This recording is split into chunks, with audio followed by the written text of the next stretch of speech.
আউযু বিল্লাহি মিনাশ শাইতানির রাজিম। বিসমিল্লাহির রহমানির রহিম। প্রিয় ছাত্রছাত্রীবৃন্দ, আসসালামু আলাইকুম।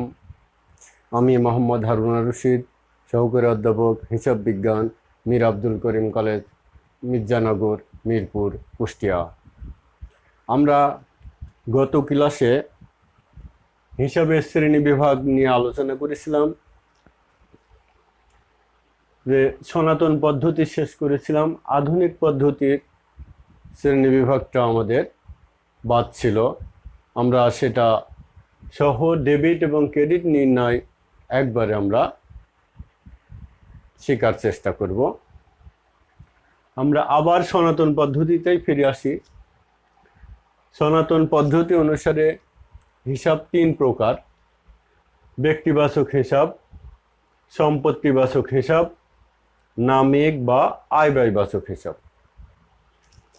এখন বিভিন্ন হিসাবে যে ডেবিট এবং ক্রেডিট নির্ণয়ের সূত্র, সেই হিসাবে ব্যক্তিবাচক হিসাবের সূত্র, যে গ্রহণ করে সে ডেবিট, যে দান করে সে ক্রেডিট।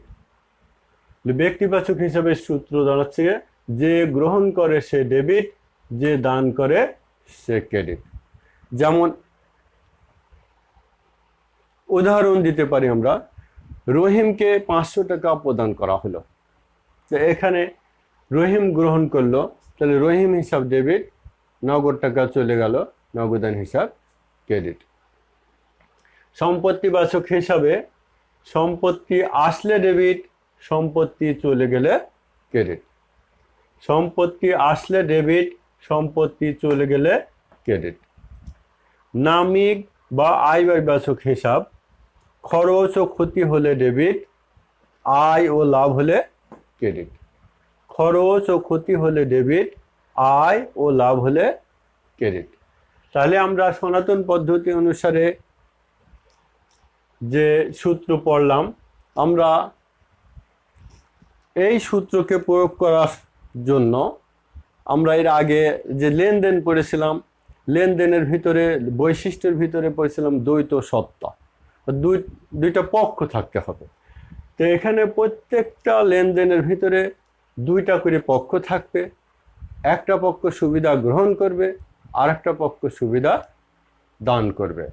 আমরা দুইটা পক্ষ নির্ণয় করতে না পারলে এই সূত্রটা সঠিকভাবে প্রয়োগ করতে পারবো না। তাই আমাদেরকে সঠিকভাবে পক্ষ দুইটা নির্ণয় করতে হবে, তারপরে আমরা এই সূত্রটা প্রয়োগ করব। যেমন উদাহরণ দিই, বেতন প্রদান করা হলো 1000 টাকা। এখানে দুইটা পক্ষ, একটা হলো বেতন আর একটা হলো নগদান, নগদ টাকা অর্থাৎ নগদান। তাহলে এই যে দুইটা পক্ষ, আমরা একটা পাইলাম হলো বেতন হিসাব, বেতন হিসাব, আর একটা পাইলাম হলো নগদান হিসাব। তাহলে বেতন প্রদান করা হলো 1000 টাকা, এই ক্ষেত্রে বেতন হিসাব পেলাম আর নগদান হিসাব পেলাম। তাহলে আমাদের সূত্র অনুসারে এখানে যে তিনটা হিসাব আছে, এই তিনটা হিসাবে এখানে বেতন বা নগদান ব্যক্তির সাথে সম্পর্ক কোনোটাই নাই, ওইটা গেল ওই সূত্র, তাহলে আমাদের এক্ষেত্রে প্রযোজ্য নয়। এরপরে বলছে বেতন হিসাব, বেতন একটা খরচ, তাহলে এটা পড়ছে কোথায়? নামিক হিসাবে পড়ছে। নামিক হিসাবে খরচ ও ক্ষতি হলে ডেবিট, তাহলে বেতন যেহেতু একটি খরচ, তাহলে বেতন হিসাব কি? ডেবিট। আর থাকলো নগদান, নগদ টাকা, এটা কি? সম্পত্তিবাচক হিসাব। তাহলে সম্পত্তিবাচক হিসাবে সূত্র কি ছিল? সম্পত্তি আসলে ডেবিট, সম্পত্তি চলে গেলে ক্রেডিট। তাহলে নগদ টাকা যেহেতু চলে গেল, নগদ টাকা ক্রেডিট। ঠিক এইভাবে আমরা আরো উদাহরণে আসতে পারি। আরো উদাহরণে আসলে, নগদে পণ্য আসবাবপত্র ক্রয় করা হলো। পণ্য ক্রয়টা আমরা পরে আসি। আসবাবপত্র ক্রয় করা হলো, তাহলে এখানে দুইটা পক্ষ, কি ক্রয় করা হলো? আসবাবপত্র। তাহলে আসবাবপত্র একটা পক্ষ আর নগদান একটা পক্ষ। তাহলে আমরা এখানে দুইটা পক্ষ এখানে লিখলাম, আসবাবপত্র নগদান, আসবাবপত্র হিসাব নগদান হিসাব। এখন আমরা সূত্র প্রয়োগ করি, আসবাবপত্র একটা সম্পদ, সম্পত্তিবাচক হিসাব, নগদানও সম্পত্তিবাচক হিসাব। তাহলে ব্যক্তিবাচকেও সূত্রও কাজ করছে না, নামিক হিসাবের সূত্রও এখানে কাজ করছে না, এখানে শুধু সম্পত্তিবাচক হিসাবের সূত্র। সম্পত্তিবাচক হিসাবের সূত্র কি ছিল? সম্পত্তি আসলে ডেবিট, সম্পত্তি চলে গেলে ক্রেডিট। অর্থাৎ যে সম্পত্তি আসবে সেটা ডেবিট, আর যে সম্পত্তি চলে যাবে সেটা হলো ক্রেডিট। তাহলে আমাদের আসলো কি? আসবাবপত্র, আসবাবপত্র ডেবিট, নগদ টাকা চলে গেল নগদ দান হিসাব ক্রেডিট। তাহলে আমরা এখানে লিখব ডেবিট, এখানে লিখব ক্রেডিট। তাহলে এইভাবে আমরা প্রত্যেকটা লেনদেন যদি আমরা এইভাবে ভাঙি, তাহলে ডেবিট ক্রেডিট খুব সহজেই আমরা এই সূত্র অনুসারে আমরা ডেবিট ক্রেডিট নির্ণয় করতে পারি। এইবারে আমরা আসি সমীকরণ পদ্ধতি। সমীকরণটা কি ছিল? এ সমান সমান এল প্লাস ও ই, অর্থাৎ সম্পদ সমান সমান দায় প্লাস মালিকানা সত্ত্ব বা মূলধন। এই সমীকরণ পদ্ধতি অনুসারে হিসাবকে 5 ভাগে ভাগ করা হয়। একটা হলো সম্পদ হিসাব, খরচ হিসাব, আয় হিসাব, দায় হিসাব, আর মালিকানা সত্ত্ব বা মূলধন হিসাব। এই ক্ষেত্রে সূত্র সম্পদ হিসাব, সম্পদ হিসাবের সূত্র সম্পদ বৃদ্ধি পেলে ডেবিট, হ্রাস পেলে ক্রেডিট। খরচ হিসাবে খরচ বৃদ্ধি পেলে ডেবিট, হ্রাস পেলে ক্রেডিট। আয় হিসাব, আয় হিসাব এই দুইটার বিপরীত, এই প্রথম যে দুইটা আছে পরের তিনটা তার বিপরীত, এগুলো একই সূত্র হবে। আয় হিসাব হ্রাস পেলে ডেবিট, বৃদ্ধি পেলে ক্রেডিট। দায় হিসাব হ্রাস পেলে ডেবিট, বৃদ্ধি পেলে ক্রেডিট। মালিকানা সত্ত্ব হিসাব হ্রাস পেলে ডেবিট, বৃদ্ধি পেলে ক্রেডিট। তাহলে এই যে আমরা সূত্র পেয়ে গেলাম। আধুনিক পদ্ধতি, সনাতন পদ্ধতি অনুসারে আমরা ডেবিট ক্রেডিট কিভাবে নির্ণয় করতে হয় নির্ণয় করলাম। এখন আধুনিক পদ্ধতি অনুসারেও আমরা ওইটা কি চেষ্টা করতে পারি। এখন আধুনিক পদ্ধতি অনুসারে ওই একই জিনিস আমরা এখানে উদাহরণ দিলাম। প্রথম হলো বেতন প্রদান করা হলো, তাহলে এখানে দুইটা পক্ষ ছিল কি? বেতন, বেতন হিসাব আর নগদান হিসাব। আচ্ছা, এখন আমরা এখানে সূত্র প্রয়োগ করি। এই যে 5 প্রকার হিসাবের ভিতর বেতনটা কোনটার ভিতরে পড়ে? বেতনটা পড়ে 2 নম্বর খরচ হিসাবে। খরচ হিসাবে সূত্র কি? বৃদ্ধি পেলে ডেবিট, হ্রাস পেলে ক্রেডিট। তাহলে বেতন যেহেতু বৃদ্ধি পেল, তাহলে খরচ বৃদ্ধি পেল বেতন বাবদ, তাহলে এটা হলো ডেবিট। আর নগদান হিসাব এটা কোনটায় পড়ে? 1 সম্পদ হিসাব। কিন্তু সম্পদ যদি বৃদ্ধি পায় ডেবিট, সম্পদ যদি হ্রাস পায় ক্রেডিট। তাহলে এখানে নগদ বেতন যে প্রদান করলাম এই বাবদে নগদ টাকা হ্রাস পেল না বৃদ্ধি পাইল? এটা হ্রাস পেল, তাহলে সম্পদ হ্রাস পেল, তাহলে সম্পদ হ্রাস পেলে এটা ক্রেডিট হবে। ঠিক ওইভাবে এখানে আমরা যেটা আবার উদাহরণ দিয়েছিলাম আর একটা কি, আসবাবপত্র ক্রয় করা হলো। আসবাবপত্র ক্রয় করা হলো, দুইটা পক্ষ ছিল, একটা হলো আসবাবপত্র আর একটা ছিল নগদান। দুইটাই হলো সম্পদ হিসাব। বৃদ্ধি পেলে ডেবিট, হ্রাস পেলে ক্রেডিট। অর্থাৎ আসবাবপত্র সম্পদ বৃদ্ধি পেল আসবাবপত্র বাবদ, তাহলে আসবাবপত্র হিসাব ডেবিট, সম্পদ হ্রাস পেল নগদ টাকা, নগদান হিসাব ক্রেডিট। এইভাবে আরো যতগুলা খরচ বা লেনদেনের যত লেনদেন আসবে সব আমরা কিন্তু এই সূত্র অনুসারে ভাগ করব। এখন ধরে নগদে বিক্রয় করা হলো, নগদে পণ্য বিক্রয় করা হলো, তাহলে এইখানে দুইটা পক্ষ ভাঙতে গেলে দুইটা পক্ষ আসছে কি? একটা আসছে নগদান আর একটা আসছে হলো বিক্রয়, নগদান একটা, আর একটা আসছে বিক্রয় হিসাব। তাহলে এইবার আমরা সূত্র করি, এখান থেকে যদি আমরা সূত্র সনাতন পদ্ধতিতে ধরে, তাহলে নগদান হচ্ছে সম্পত্তিবাচক হিসাব। সম্পত্তিবাচক হিসাব হলো সম্পত্তি আসলে ডেবিট, চলে গেলে ক্রেডিট। তাহলে নগদ টাকা যেহেতু আসছে সেহেতু নগদান ডেবিট, আর একটা যদি ডেবিট হয় আর একটা এমনি ক্রেডিট হচ্ছে। আবার যদি বিক্রয়কে সূত্র প্রয়োগ করি, বিক্রয় হলো একটা আয় বা ইনকাম, তাহলে এখানে বলছে নামিক হিসাবে আয় ও লাভ হলে ক্রেডিট, তাহলে এটা যেহেতু আয় তাহলে এটা ক্রেডিট। তাহলে এখানে নগদান হিসাব ডেবিট, বিক্রয় হিসাব ক্রেডিট। সনাতন পদ্ধতি অনুসারে আমরা এইভাবে লিখতে পারি। এবার হলো আমরা এই জিনিসটাই যদি আবার আধুনিক অনুসারে ভাগ করি, আধুনিক অনুসারে করলে প্রথমে নগদ, এটা হলো সম্পদ হিসাব। সম্পদ বৃদ্ধি পেলে ডেবিট, হ্রাস পেলে ক্রেডিট। যেহেতু নগদ টাকা আসছে তাহলে সম্পদ বৃদ্ধি পাচ্ছে। কোন সম্পদ বৃদ্ধি পাচ্ছে? নগদ, তাহলে নগদান হিসাব ডেবিট।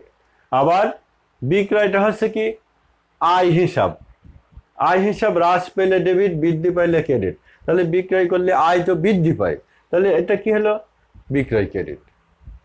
তো এইভাবে প্রত্যেকটা। এবার আসি আমরা বিক্রয়টা ধারে বিক্রয়। এবার আসি হলো ধারে বিক্রয়। 5,000 টাকার পণ্য ধারে বিক্রয় করা হলো। তাহলে এখানে দুইটা পক্ষ কি, এখানে কোনো ব্যক্তির নাম নাই, কোনো কিছু কার কাছে বিক্রি করা হলো সেটাও উল্লেখ নাই। তাহলে আরেকটা পক্ষ, যখন বাকিতে পণ্য বিক্রয় করা হয় বা ধারে পণ্য বিক্রয় করা হয়, আরেকটা পক্ষ হয় দেনাদার বা প্রাপ্য হিসাব। দেনাদার বা প্রাপ্য হিসাব একটা পক্ষ হয়, আরেকটা হয় বিক্রয়। তাহলে আমরা এখানে লিখব প্রাপ্য হিসাব, আরেকটা হলো বিক্রয় হিসাব। তাহলে এখানেও সনাতন পদ্ধতি অনুসারে প্রাপ্য হিসাবটা কি হয়? এই জায়গায় এই লেনদেনটা কিন্তু দুইটা পদ্ধতিতে একটু পার্থক্য হবে। পার্থক্য হবে কি? প্রাপ্য হিসাবটা এখানে ব্যক্তিবাচক হিসাব। প্রাপ্য হিসাব যার কাছে পাবো সে কোনো ব্যক্তি, এই জন্য আমরা কি এটা ব্যক্তিবাচক হিসাব। তাহলে ব্যক্তিবাচক হিসাবে প্রাপ্য হিসাব বা দেনাদার হিসাব, এটা ব্যক্তিবাচক হিসাবে যে গ্রহণ করে ডেবিট আর যে দান করে ক্রেডিট। তাহলে সে গ্রহণ করলো, সে ডেবিট, আর বিক্রয় হিসাব ক্রেডিট। আর এখানে সমীকরণ পদ্ধতি অনুসারে যদি আমরা ভাগ করি, প্রাপ্য হিসাবটা হচ্ছে সম্পদ হিসাব। প্রাপ্য হিসাবটা সম্পদ হিসাব। তাহলে ওখানে আমরা কি সূত্র পড়ছি? সম্পদ বৃদ্ধি পেলে ডেবিট, হ্রাস পেলে ক্রেডিট। তাহলে প্রাপ্য হিসাব বাবদ সম্পদ বৃদ্ধি পেল, এই জন্য কি প্রাপ্য হিসাব ডেবিট। আর বিক্রয়টা হলো আয় হিসাব, আয় বৃদ্ধি, আয় হ্রাস পেলে ডেবিট, বৃদ্ধি পেলে ক্রেডিট। তাহলে আমরা আয় বৃদ্ধি পেল, এই জন্য আমরা আয়কে ক্রেডিট করলাম। তাহলে এই যে আমাদের গেল বিক্রয় সম্পর্কে চলে গেল আইটেম, বিভিন্ন আইটেম। এখন আমরা আসতে পারি হলো ক্রয়, নগদে ক্রয়।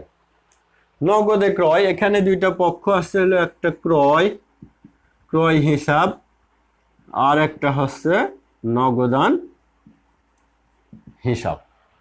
আচ্ছা, দুইটা পক্ষ আমরা পাইছি। আচ্ছা, এখন হলো ক্রয়টা, এখানে যদি সনাতন পদ্ধতি অনুসারে আমরা ভাঙি, তাহলে ক্রয়টা হচ্ছে কি নামিক হিসাব। তাহলে খরচ ও ক্ষতি হলে ডেবিট, যেহেতু ক্রয় একটা খরচ, তাহলে ক্রয় হলো ডেবিট। আচ্ছা, আর নগদ হলো সম্পত্তিবাচক হিসাব। সম্পত্তি আসলে ডেবিট, সম্পত্তি চলে গেলে ক্রেডিট। যেহেতু নগদ টাকা আমাদের চলে যাচ্ছে সেহেতু নগদান ক্রেডিট। আবার সমীকরণ পদ্ধতি অনুসারে যদি এই জিনিসটাই আমরা বর্ণনা করি, তাহলে কি ক্রয় হচ্ছে এটা খরচ, খরচ বৃদ্ধি পেলে ডেবিট, হ্রাস পেলে ক্রেডিট। খরচ যেহেতু বৃদ্ধি পাচ্ছে সেহেতু ডেবিট। আর নগদান হচ্ছে কি সম্পদ হিসাব, এখানেও বলছে সম্পদ বৃদ্ধি পেলে ডেবিট, হ্রাস পেলে ক্রেডিট। তাহলে পণ্য ক্রয় যদি করি তাহলে নগদ টাকা বৃদ্ধি পায় না হ্রাস পায়? নগদ টাকা হ্রাস পায়, তাহলে নগদান ক্রেডিট। আবার আসতে পারে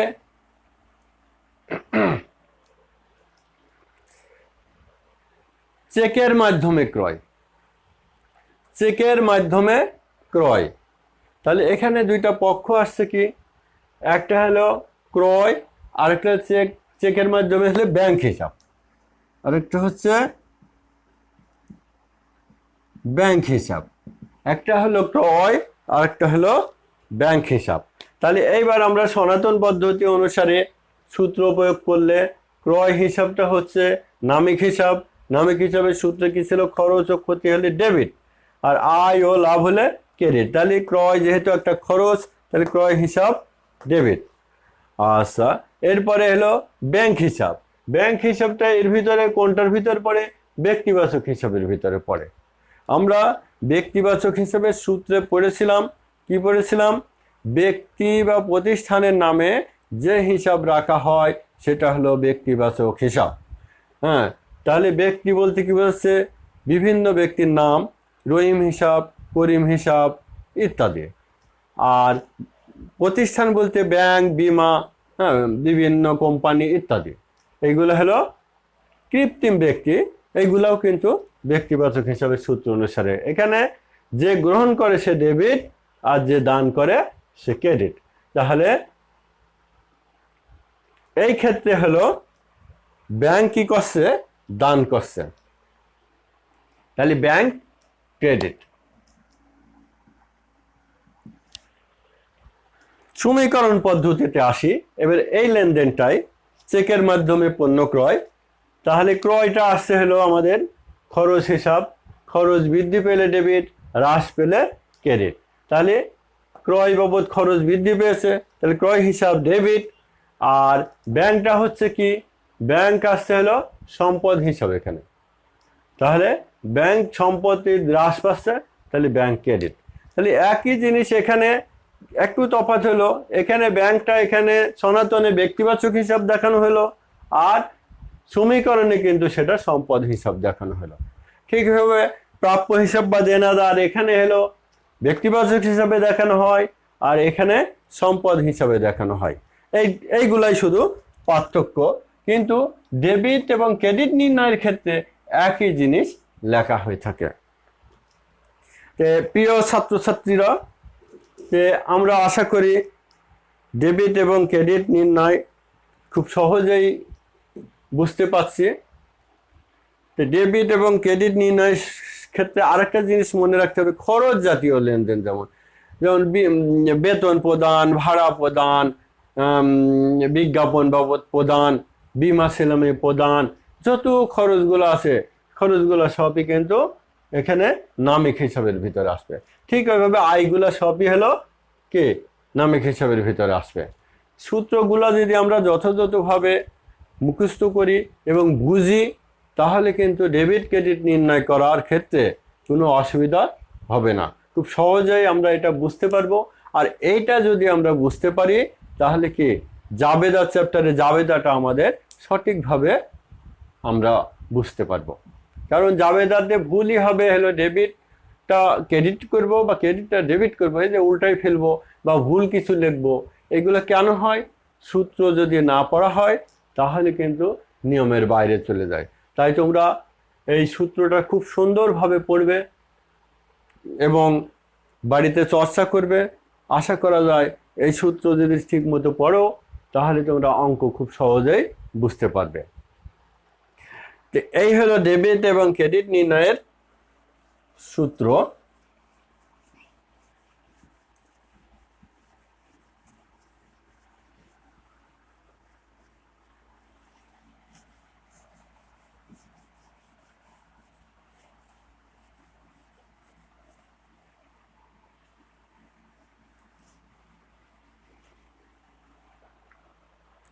এখন আমরা যে জিনিসটা শিখব সেটা হচ্ছে জাবেদা। জাবেদা জাবেদা হচ্ছে হিসাবের প্রাথমিক বই। হিসাবের প্রাথমিক বই হলো জাবেদা। একটি লেনদেন সংগঠিত হওয়ার পরে তারিখের ক্রম অনুসারে সংক্ষিপ্ত ব্যাখ্যা সহ ডেবিট এবং ক্রেডিট নির্ণয়পূর্বক যে বহিতে সর্বপ্রথম লিপিবদ্ধ করা হয় সেটা হলো জাবেদা।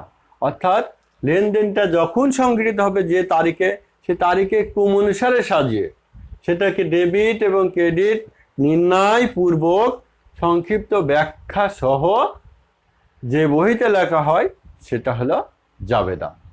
তাহলে এই যে জাবেদা, জাবেদার যে ছক,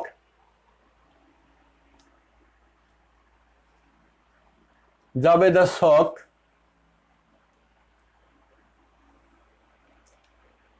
তারিখ,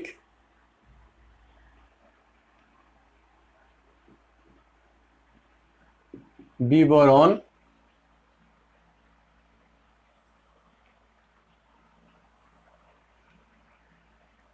খতিয়ান পৃষ্ঠা,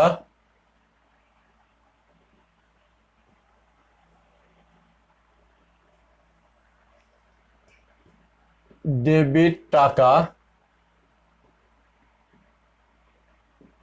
ক্রেডিট টাকা।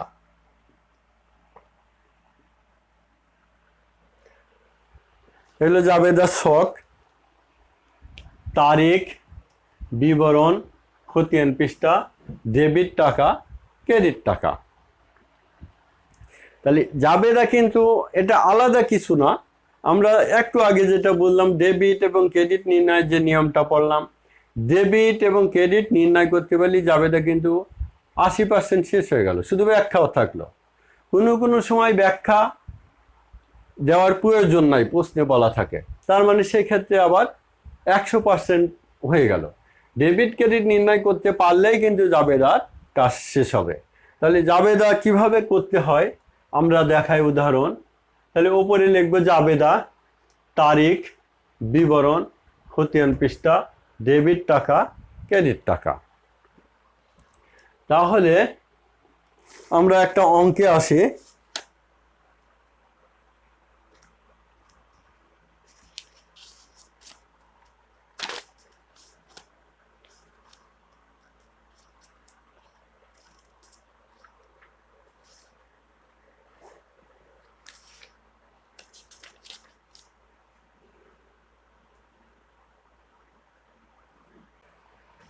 Professor Abdul Motaleb, professor Waliullah, professor Abdul Majid বিশ্বাস ও অন্যান্যদের লেখা বই 232 পৃষ্ঠায় 2.99।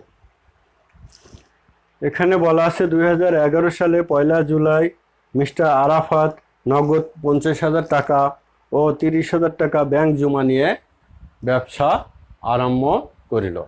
তাহলে এই ক্ষেত্রে আমরা কি করব, কয়টা পক্ষ আছে সেটা লিখে নেব। তাহলে এখানে আমাদের পক্ষ আছে, একটা হলো নগদান হিসাব, একটা ব্যাংক হিসাব, একটা মূলধন হিসাব। এখন আমরা সূত্র প্রয়োগ করি, সমীকরণ পদ্ধতির সূত্র অনুসারে যদি সূত্র প্রয়োগ করি, নগদান হলো সম্পদ হিসাব। সম্পদ হিসাবের সূত্র ছিল সম্পদ বৃদ্ধি পেলে ডেবিট, হ্রাস পেলে ক্রেডিট। যেহেতু নগদ টাকা আসছে তাহলে সম্পদ বৃদ্ধি পেলে তাহলে নগদান হিসাব ডেবিট। ব্যাংক হিসাবও সম্পদ, ব্যাংক হিসাবে বলতে সম্পদ বৃদ্ধি পেলেও ব্যাংক হিসাব ডেবিট। মূলধন হলো মালিকানা সত্ত্ব হিসাব, মালিকানা সত্ত্ব হিসাবে কি বলছে যে হলো মূলধন হ্রাস পেলে ডেবিট, মূলধন বৃদ্ধি পেলে ক্রেডিট। যেহেতু এখানে মূলধন বৃদ্ধি পেয়েছে সেহেতু মূলধন ক্রেডিট। এবার আমরা ডেবিট এবং ক্রেডিট অনুসারে টাকা বসাবো। নগদান হিসাব সুজা 50,000, ব্যাংক হিসাব ডেবিট, ডেবিটের ঘরে 30,000, মূলধন হিসাব ক্রেডিট, ক্রেডিটের ঘরে দুইটা যোগ করে 80,000 টাকা। যেহেতু জাবেদার সূত্রে আমরা পড়েছিলাম কি যে কোনো লেনদেন সংগঠিত হওয়ার পরে তারিখের ক্রম অনুসারে ডেবিট এবং ক্রেডিট বিশ্লেষণ করে সংক্ষিপ্ত ব্যাখ্যা অনুসারে যে বইতে লেখা হয় সেটা হলো জাবেদা। তাহলে আমাদের এখানে সংক্ষিপ্ত ব্যাখ্যা দিতে হবে। তাহলে ব্যাখ্যাটা হবে যেহেতু নগদ টাকা ব্যাংক জমা নিয়ে ব্যবসা শুরু করিল। প্রথমটা শেষ। দ্বিতীয়টায় আসে কি, জাকিরের নিকট হতে নগদে ক্রয় 20,000 টাকা। তাহলে এখানে দুইটা পক্ষ আছে, হলো একটা ক্রয় আর একটা হলো নগদান। যেহেতু নগদ, কোনো ব্যক্তির নিকট থেকে নগদে ক্রয় করলে সেই ব্যক্তির সাথে আর কোনো সম্পর্ক নাই। যদি ধারে হতো তাহলে আমাদের কি পাওনাদার সৃষ্টি হতো, কিন্তু যেহেতু নগদ সেহেতু নগদান হিসাব। তাহলে এবার আমরা সূত্র প্রয়োগ করব। ক্রয় একটা খরচ, খরচ হলে ডেবিট। আচ্ছা, নগদান হিসাবে একটা সম্পদ, সম্পদ যদি হ্রাস পায় ক্রেডিট। তাহলে এই ক্রয় হিসাব ডেবিট, নগদান হিসাব ক্রেডিট। টাকা বসালাম ডেবিটে 20,000, ক্রেডিটে 20,000, যেহেতু নগদে পণ্য ক্রয় করা হলো। এরপরে আইটেম আছে 3 তারিখে, করিমের নিকট হতে নগদে বিক্রয়। করিমের নিকটে নগদে বিক্রয়। তাহলে এখানে দুইটা পক্ষ আছে, একটা হলো নগদান আর একটা হলো বিক্রয়। তাহলে এই ক্ষেত্রে আবার সূত্র প্রয়োগ করি। তাহলে কি, নগদান হলো আধুনিক পদ্ধতিতে নগদান সম্পদ হিসাব। সূত্রে ছিল কি, সম্পদ বৃদ্ধি পেলে ডেবিট, সম্পদ হ্রাস পেলে ক্রেডিট। নগদ টাকা আসছে, তাহলে সম্পদ বৃদ্ধি পাচ্ছে, এক্ষেত্রে নগদান হিসাব ডেবিট। ডেবিটে টাকা বসালাম। বিক্রয় যেহেতু আয়, তাহলে আধুনিক পদ্ধতি অনুসারে আয় যদি বৃদ্ধি পায় ডেবিট, আয় যদি হ্রাস পায় ডেবিট, আয় যদি বৃদ্ধি পায় ক্রেডিট। তাহলে বিক্রয় বাবদ আয় বৃদ্ধি পাচ্ছে, তাই কি বিক্রয় ক্রেডিট। টাকা বসালাম ক্রেডিটে, যেহেতু নগদে বিক্রয় করা হলো। এরপরে আছে কি, 4 তারিখে, প্রবালের নিকট হতে পণ্য ক্রয়। প্রবালের নিকট হতে পণ্য ক্রয় 20,000 টাকা। তাহলে আমরা এখানে 20,000, এখানে দুইটা পক্ষ আছে, একটা হলো ক্রয় আর একটা হচ্ছে পাওনাদার প্রবাল হিসাব। তাহলে ধারে যদি আমরা কোনো কিছু ক্রয় করে, তার একটা পক্ষ কিন্তু পাওনাদার হিসাব হয় বা প্রদেয় হিসাব। তাহলে আমরা ক্রয়টা যেহেতু খরচ, ক্রয় হিসাব ডেবিট, পাওনাদার যেহেতু দায়, তাহলে দায় হিসাবের সূত্র কি ছিল আমাদের, দায় যদি হ্রাস পায় ডেবিট, দায় যদি বৃদ্ধি পায় ক্রেডিট। তাহলে পাওনাদার বাবদ কি দায় বৃদ্ধি পাচ্ছে, এই জন্য কি পাওনাদার প্রবাল হিসাব ক্রেডিট। যেহেতু প্রবালের নিকট হইতে ধারে পণ্য ক্রয় করা হলো। এইভাবে আমরা প্রতিটা লেনদেন ডেবিট এবং ক্রেডিট বিশ্লেষণ করে এন্ট্রি করব, সঠিকভাবে এন্ট্রি করব, করে আমরা জাবেদায় লিপিবদ্ধ করব।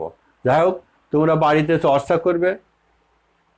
চর্চা করলে আজকের যে ক্লাসটা নেওয়া হলো, এই ক্লাসটা সুন্দরভাবে যদি তোমরা আয়ত্ত করো, তাহলে জাবেদা চ্যাপ্টার সুন্দরভাবে শেষ করতে পারবে। আর জাবেদা যদি সুন্দর হয়, তার খতিয়ান সুন্দর হবে, রেওয়ামিল সুন্দর হবে, নগদান বহি সুন্দর হবে, সব কিছু তার সুন্দর হবে। তাহলে এই চ্যাপ্টারগুলো যদি তার সুন্দর হয়, তাহলে বাকি অধ্যায়গুলোও তার সুন্দর হবে। তাই তোমরা সঠিকভাবে বাড়িতে দেখাশোনা করবে, পড়বে, বেশি বেশি ঘোরাঘুরি করবে না, সুস্থ থাকবে, সাবান দিয়ে হাত ধোবে, পরিষ্কার পরিচ্ছন্ন থাকবে। তোমরা ভালো থাকো, সুস্থ থাকো, আমার জন্য দোয়া করো, এই বলে আমি আজকের ক্লাস শেষ করছি। আগামী ক্লাসে আমরা জাবেদা এবং জাবেদা থেকে কিভাবে খতিয়ানে পোস্টিং করা হয় সেটা দেখানো হবে। তাই তোমরা আশা করি আগামী ক্লাসে থাকবে এবং জাবেদা এবং খতিয়ান সম্পর্কে ধারণা নেবে। এই বলে আমার ক্লাস শেষ করছি। আল্লাহ হাফেজ।